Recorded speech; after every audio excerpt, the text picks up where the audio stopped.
Hey everybody, welcome to the channel. Ron Harris Muscle. I'm Ron Harris. Today we're going to be talking about the 1996 Mr. Olympia, which wasn't one of the most controversial Olympias of all time. The year 1997 after this would be far more controversial in Long Beach, California, where a lot of people thought runner-up Nasser somebody should have beaten Dorian Yates. It was Dorian's sixth and final win, and his body was really starting to go in a big way. But the year before, 1996 in Chicago, show took place September 21st on my 27th birthday. I was there, part of the TV crew for American Sports Network. We were doing the 1 hour special for ESPN. Fairly controversial in its own way. Before we get started, please subscribe to the channel if you're not already. Like the video if you like it. Share it on your platforms and ring that bell so you know when things are coming up. So this was how it all shook out. Interesting, this was a year that they tested for diuretics, not steroids, but diuretics. Only one man was disqualified. That was Nasser somebody. Nasser looked phenomenal. In fact, he was in third place after judging. I don't know why they didn't have the results before the show started, so they could have avoided all that.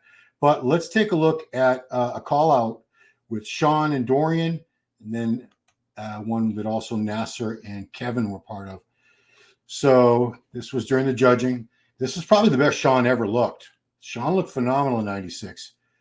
Dorian didn't look bad, but, he did have the torn tricep.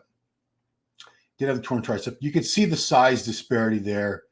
Dorian about 5 inches taller, probably about 50 pounds heavier. I'm guessing Shawn was somewhere around 212 here. Dorian was somewhere around 260. They're both in phenomenal condition. No doubt about that. So it came down to apples and oranges, really. Do you like the bigger, freakier physique, or do you like the aesthetics, the shape? Condition-wise, you can't say Dorian was off. I don't like the way Dorian hits that rear double. I don't know why he has his head hunched forward. Why did he not have? He always did that. I don't know why he didn't have his head straight up. He was known for his back, so nobody was really beating Dorian in back poses. His back was just so freakishly wide, thick, rugged, detailed, dugout. You can see it's a lot wider than Shawn's. He's a wider man. He's a bigger man. So it's an apples and oranges case. And of course, this is long before there was a 212 division. I have no doubt in my mind, had there been a 212 division at this point in time, Shawn would have been the champion many times. Lee Priest probably would have won that. So here is another comparison. You could see that the judges probably had Dorian as the clear winner, because now they're looking at other guys for second and third place. They're giving Kevin a good look, Nasser a good look here. Again, Nasser was in third place after judging, but after results of the diuretics testing came back, he was the only one that popped positive. He was out of the show, disqualified. Kevin took the place. Kevin ended up officially third place on the scorecard. We'll see some of the other guys in the top 5, 6 later. But let's take a look at another posing. This is the confirmation round. So this was the top 6 they're going to show you eventually here. This was later that night, confirmation round, which they did. This was a one-day show back in those days. It was, I think, 97 or 98 was I think 97 was the first time it switched over to a 2-night format, 2-day format. But back here, this was just the way things have been for years. Nasser, it's crazy. People knock Nasser somebody's back, but I think it looks pretty damn good. Did it go all the way down to his hip bones like Dorian's? No, but it's not like he had high lats. It's not like he lacked a lot of back detail. Dorian did edge him out in the back shots. I'm not going to argue that point, but Nasser wasn't that far behind. I don't think Nasser was really good at posing. Dorian was a master of the mandatory poses. He wasn't spectacular in the free posing routine, but where it counted in the judging in the mandatory poses, Dorian knew how to hit everyone. One thing I do notice is that on the side shots, you do see Dorian's midsection puffing out at times. He didn't always control the breathing there and keep it in. That's something that they would score you down for now. That's part of the reason Shawn Rhoden lost the Mr. Olympia title to Shawn Rhoden. Phil Heath lost the Mr. Olympia title to Shawn Rhoden back in 2018. But this was a very, very close top 3 here. Very, very close. Yeah. Before we get to the top 6 and the pose down, let's go through some routines. We'll start with the champ. Why not? Dorian Yates again. So 94 was the year that he came in with the torn bicep. It's that one on your left there, his left bicep that was torn. He was off, really off condition-wise in 94 as a result. Condition was really good here. So I'm not really arguing one way or the other. I want to hear your comments, your opinions. It was pretty overwhelming in the comments for the 97 Olympia video that I did a couple weeks back. A lot of you really felt Nasser somebody rightfully deserved that. I'm curious as to how many of you rightfully feel after watching this video Shawn Ray should have been crowned the champion this year, or if judges did the right thing and gave Dorian this was his 5th title. He had already won 4 in a row prior to this. That's a great shot. That was always a great shot for him, that front lat spread looking to the side. And yeah, massive rugged physique on Dorian. So much dense muscle. Striated, dry. I don't think this video even really does him justice. The resolution. If they had 4K cameras back then, but yeah, you see there that biceps missing. He doesn't control his midsection a lot of times in the transitions. Lets it go out, lets it sort of relax. And his gut he was getting a gut toward the end as he was getting bigger and bigger. Something he never had, of course. Early years, 91, when he did his first Olympia, where he took second to Lee Haney. He was smaller. He was about 229 pounds back then. He was under 230. I think he won his first Olympia title in 92 in Helsinki, Finland, right around 230, 235, something like that. He was still on the smaller side compared to what he would become in the years that followed. He became much, much larger, put on a lot more muscle tissue. The biggest change we saw was 92 to 93, which he has said many times in interviews that I did with Dorian and many other people did with him. It's not so much that he gained 20 pounds of muscle, whatever the difference was between 92 and 93. It's just that he didn't over diet. He was over dieting in 92 because he wanted to err on the side of condition. So he came in super shredded. Let's turn to Shawn. And this was probably, again, I saw Shawn many times. Shawn did, he did 13 Mr. Olympia contests. And aside from the first one in 1988, which was his rookie year, he was 13th because he came in too heavy and didn't have the condition.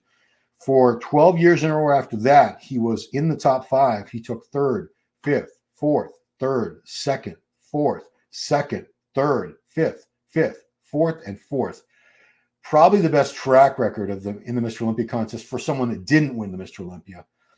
He was a runner-up twice. Not as many runner-ups as Kevin Leveroni, who had 4 runner-ups. And Kevin was in the top 5 11 years in a row. So very, very comparable records. But Shawn Ray was just perfection on stage. By himself, when you don't see anyone standing next to him, he's got all the size he needed. It's, if you didn't know how tall he was and what he weighed, you would never say Shawn's not big enough. He didn't have the mass. Now, he wasn't overwhelmingly massive. He wasn't a mass monster because he always wanted to keep a tight midsection. I have no doubt in my mind that if Shawn had wanted to put more size beyond what we're seeing here, he could have, but he did not want to sacrifice that small, flat midsection that he was known for. He's one of the few guys that really was known for the midsection. If you think about, who was known for best arms, you could probably think of a lot of guys, best legs, best back. You could rattle off a few names. Midsection, it becomes a lot harder to nail down some of the guys who really had outstanding, not just abdominals, but serratus, obliques, everything. And look at that. Look how flat and tight that waist was. Shawn was a hell of a bodybuilder. You might not like him because he's outspoken and you might not agree with his opinions about the sport in general or about particular competitors. But you have to admit this guy was an amazing Olympia competitor for many, many years, well over a decade, always at the top of the placings, never, aside from that first rookie appearance in 1988, Shawn was never outside of the top 5. So and he was never out of shape. He was never off, aside from that one time. Now I want to look at Nasser because Nasser was 3rd place until the results came in, the diuretics. And, I don't know if the other guys were all truly free of diuretics or if they used masking agents and covered up their diuretics use. I don't know. But Nasser was the one guy that got caught and got disqualified. So here he was. So he did the Olympia many times as well. Nasser did it. Let's see, 94. Seventh place was the worst he did until much later. 95, he was third. 96, we're looking at this right here, disqualified. 97 in Long Beach the following year, second place. 98, the first year Ronnie won. He was third place behind Ronnie Coleman and Flex Wheeler. 99, sixth place. 2000, fifth. 2001, ninth. 2002, the last time he would ever be on an Olympia stage, 15th place. And he would die, unfortunately, 11 years later in 2013, 47 or 48 years old. I'm not sure when his birthday was. He was born in 65 and died in 2013. But Nasser was a big guy with really good shape, condition. Sometimes I noticed, especially in around 97, kind of a lack of detail in the arms and shoulders. I think he was putting things in there, some kind of oil, too much oil. But here it looked pretty damn good, his condition. Little bit of an abdominal distension, not too much. But this was the knock. People used to say his back was a weak point. It wasn't as impressive as the chest, the delts, the arms from the front, to be sure. And yeah, I would say Dorian and Shawn were clear-cut 1 and 2, regardless of what happened here. But Nasser was a very strong third before he got disqualified. Yeah, he still has a lot of fans to this very day. He was a thinking man's bodybuilder. A lot of people didn't like him because he was sort of snarky and snippy with people, especially if he felt they were, not the brightest bulbs. He was a very smart guy. He spoke, I think, 7 languages fluently, had a university degree and all that. Yeah, and that was a great shot. His double bicep was just a knockout shot. Crazy shot for him. All right, so now we've seen the top 3 routines. I didn't put Kevin in there, even though in the final result he would get that. So let's take a look. What was this one? What was this? This is part 2 of the confirmation round, I believe. So we're seeing all 6 guys. Sorry, without the top 5 guys, I'm sorry, because Ronnie Coleman should have been in this call out. Yeah, this is strange because there were 6 guys: Dorian, Shawn, Kevin, Flex, Paul, and Ronnie. Yeah. Ronnie should have been up there. I don't know why he wasn't. Flex, Paul, Kevin, Shawn. Oh, it's because of Dorian. Yeah, he wasn't in this call out because he wasn't in the top 6 initially. It was only when Nasser got disqualified, unfortunately, that everybody moved up a spot that had been behind him. And Ronnie moved into the top 6 after that. But he was not in the first call out. Nobody was really looking at Ronnie Coleman at this point in time as a future Mr. Olympia. That sort of happened pretty rapidly, especially once he started working with Chad Nichols. His physique really changed for the better. And that's when the first year he worked with Chad, he won the Night of Champions in New York, and then he won the Mr. Olympia. And then he kept winning it for 7 more years for a total of 8. But yeah, this was a really good top 6 here. When we talk about us older guys, talk about how great the 90s were and the depth of the competition to Mr. Olympia. I mean, look at this group. These guys all went on to become Hall of Famers and legends. Dillette's back. Dillette there with the blue trunks. Dillette's back was a weak point. He did not have the greatest back development, but he had monstrous shoulders, arms, quads. Paul, a real issue with Paul, you'll see in some other footage too, was Paul Dillette, was his posing.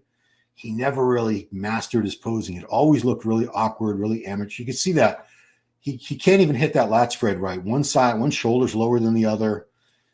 I don't know. He needed a posing coach and he needed a lot more posing practice than he had because he was good, Paul. He was a freak. So let's look at the continuation of that, the confirmation round, which goes straight into the pose down. Pose down used to be judged in these shows. They used to actually judge it, score it. You don't see that anymore. Dorian, look at the belly there. I mean, I get it. We all have, most big guys have a little bit of a gut if they don't control it. But look at Paul. Can't even nail that. He can't even hold on to his arm for the side try. I'm being very critical because posing is something that I put a lot of work into. It's how I beat some guys who are better bodybuilders than me.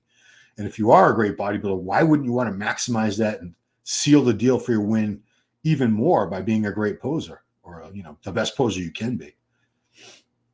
So, yeah, we're looking, of course, primarily at Dorian and Shawn for the win here. Here's the pose down. So yeah, they used to score this on the score sheets. I don't know how they scored it, to be honest with you, because everybody's hitting different poses at the same time. They're all over the place. They're walking around. They had some really good separation in the bis and tris and the brachialis there with Nasser that we just saw. Kevin was amazing. Paul always looked like he was in pain to me when he posed. Didn't look right. Yeah, like I said, that's a guy had Hebrew. Nasser. Nasser was a joker. Great arms on Nasser. Shoulders and chest were spectacular on that guy. Yeah, rest in peace. Kevin was another one. I don't think his back was as good as it could have been. I think he could have had a better back. It was very good, don't get me wrong, but I'm just saying, had he had a better back, he might have beat Dorian. 2 times he was second place to Dorian. 2 times he was second place to Ronnie. That's got to sting. It does sting. It's still, I could tell from my many conversations with Kevin that it still bothers him. So, yeah. So that was the 1996 Mr. Olympia in Chicago, Illinois. And it was a closely fought battle. In the end, Dorian Yates did retain his title for the 5th time, became a 5-time Mr. Olympia. Next year, he would go on to take his 6th title in Long Beach, California. That would be his final Mr. Olympia appearance. A lot of people felt guys like Shawn and Flex or even Kevin were the heirs to the throne, that they would go on. One of those guys certainly would win the Mr. Olympia after Dorian and probably win for a few years, but instead it went to that guy, Ronnie Coleman. Nobody saw him coming, man. Nobody saw Ronnie coming at this point in time, but he would go on to become incredibly dominant in his own way. But in the comments, guys, I'm just curious. Leave me what you think should have happened. Dorian, rightful winner. Shawn, rightful winner. It's a subjective sport. It's a matter of opinion. You don't have to necessarily go one way or the other. You can give me any opinion you want. It's your eyes, and who are we to say you're wrong? Just because the judges in 1996 might not have agreed with what you thought. And Nasser, I've heard some people argue that they thought even 96 maybe they could have given it to Nasser. I don't know. It's up to you guys. So yeah, drop it in there. Drop me an opinion, guys, down there. And of course, what am I going to get you to do? Subscribe, like, share, ring that bell. And of course, follow me on Instagram, Ron Harris Muscle. I'm putting this out on Sunday, August 4th. Tomorrow, I'm doing an interview with Phil Clayhar, who just announced his retirement. So if you see this, I will put out some promos so people know it's going to happen. But I'm looking forward to that. Phil Clayhar, the Jamaican tank, calling it a career at this point in time. So that's it, guys. Thank you so much for watching. Appreciate it very much. And again, drop a comment below. Let me know what you think. How would you have scored it? What would your top 3, top 5 have been based on what you just saw? And that's it. Thanks, guys, for watching. And I will see you right here next time.